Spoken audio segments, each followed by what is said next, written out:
Hello everyone, this is Suraj here and today I am going to start with the new chapter, Our Environment. So please watch the video till end.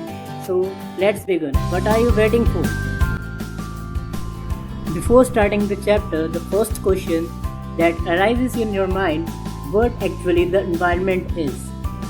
We have heard the word environment often being used on the televisions, in the newspapers and by the people around us. Our elders tells us that the environment is not what is used to be earlier. Others say that we should work in healthy environment and global summits involving the developed and developing countries are regularly held to discuss environmental issues. In this chapter, we shall be studying how various the factors in the environment interact with each other and how we impact the environment. In class 9, we saw how the different materials are recycled in the environment and separate biological cycles. In these cycles, essential nutrients like nitrogen, carbon, oxygen and water are exchanged from one form to another. We shall now see how human activities affect these cycles. So let's start with the first topic. What happens when we add our waste to the environment? The environment of an organism means the physical and the biological conditions in which it lives. The physical conditions include soil, light, temperature, etc. and the biological conditions include the other plants, animals and the microorganisms around it. A change in any of these conditions can affect the organisms. When the waste are added to our environment, it disrupts the ecological balance. Substances or waste are of two types. The substances that are broken down by the biological process are said to be biodegradable. Substances that are not broken down by the biological processes are said to be non-biodegradable. These substances may be inert and simply persist in the environment for a long time or may harm the various members of the ecosystem. Next topic is ecosystem. What are its components? All interacting living organisms in an area together with non-living components form an ecosystem.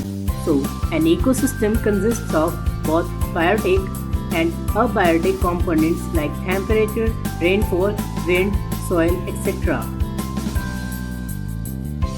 Ecosystem is divided into two parts, man-made ecosystems, example crop field, aquarium, etc. Natural ecosystem.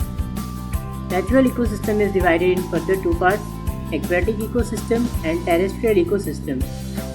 Aquatic ecosystem is also divided in further two parts, marine ecosystem, example sea, ocean, etc. Freshwater ecosystems like river, lake, pond, pool, etc. Terrestrial ecosystems, land ecosystem, examples forest, grassland, etc. All living organisms are classified on the basis of nutrition. First, producers. All green plants, blue-green algae can produce their food from inorganic substances using light energy. Second, consumers include organisms which depend on the producers either directly or indirectly for their sustenance. Consumers depend on others' food. Consumers are divided in the four categories: herbivorous, grass eaters, example cow, deer; carnivorous, flesh eaters, example lion, tiger; parasite, live and feed on the host body, example plasmodium; omnivorous, feed on both plant and flesh, example crow. Third, decomposers. Fungi and bacteria which break down the dead plant and animals complex compound into the simpler one. Thus, decomposers help in the replenishment. For example, grass is eaten by the deer and the deer is eaten by tiger. Next topic is food chain and webs. Food chain. It is the sequence of living organisms in which one organism consumes other organism for energy. It is unidirectional.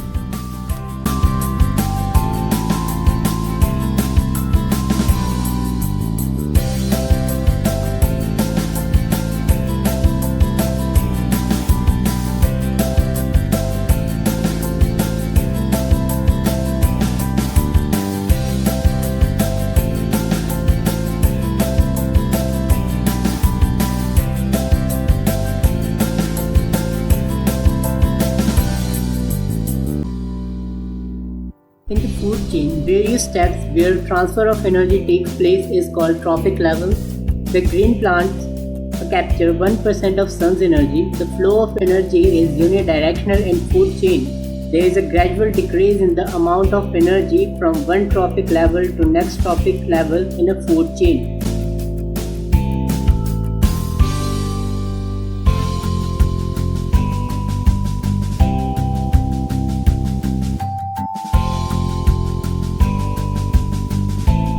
%. Law. The energy available at each successive trophic levels 10% of the previous level. So only 10% of the energy is transferred to the next trophic level, while 90% of the energy is used by the present trophic level in its life process. The concentration of harmful chemicals increases with every next trophic level in a food chain. It is called biomagnification. Maximum concentration of such chemicals get accumulated in the human bodies since humans occupy the top level in any food chain.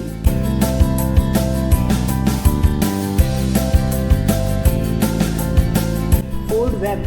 Interconnection of food chain is known as food web. It shows how food chains are interdependent. Characteristic of food web. Food webs are newest state as they are formed by interlinking of food chains. Food webs provide alternative pathway of food availability. If a particular species is destroyed, the predator can feed on any alternative species. Food web increase ecosystem stability.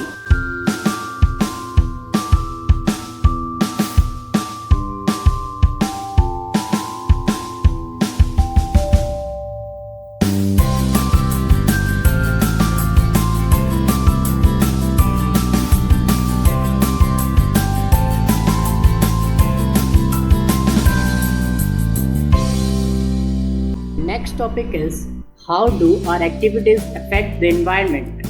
Environmental problems. Changes in environment affect us and our activities change the environment around us. Environmental problems caused by human. A. Depletion of ozone layer and the waste disposal. B. Pollution due to mismanagement of waste disposal. Depletion of ozone layer. Ozone layer is largely found in the atmosphere, which is part of our atmosphere from 12 km to 50 km above the sea level. Ozone is deadly poison at the ground level. Ozone is formed as result of following photochemical reaction. Ozone layer is protective blanket around the earth which absorb most of the harmful UV ray radiations of the sun, thus protecting the living beings of the earth from health hazards like skin cancer, cataract in eyes, weaken in immune system, destruction of plants, etc. Decline of ozone layer thickness in Antarctica was first observed in 1985 and was termed as ozone hole. Reason of ozone depletion.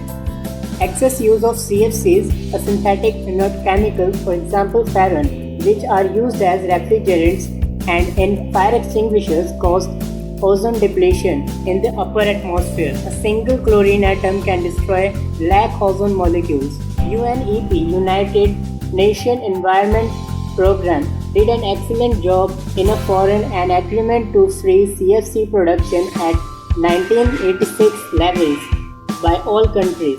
To limit the damage of the ozone layer, the release of CFCs into the atmosphere must be reduced. The CFC should be replaced with the environmentally safe alternative. Next, managing the garbage we produce.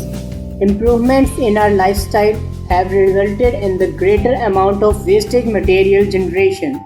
Changes in the packaging have resulted in much of our wastage becoming non-biodegradable. Increased use of non-biodegradable items have left the environment polluted with them. Everyone have to use the products that should be biodegradable. Hope you guys are using the biodegradable products. If not, so start using the biodegradable products. Our chapter is end with this slide.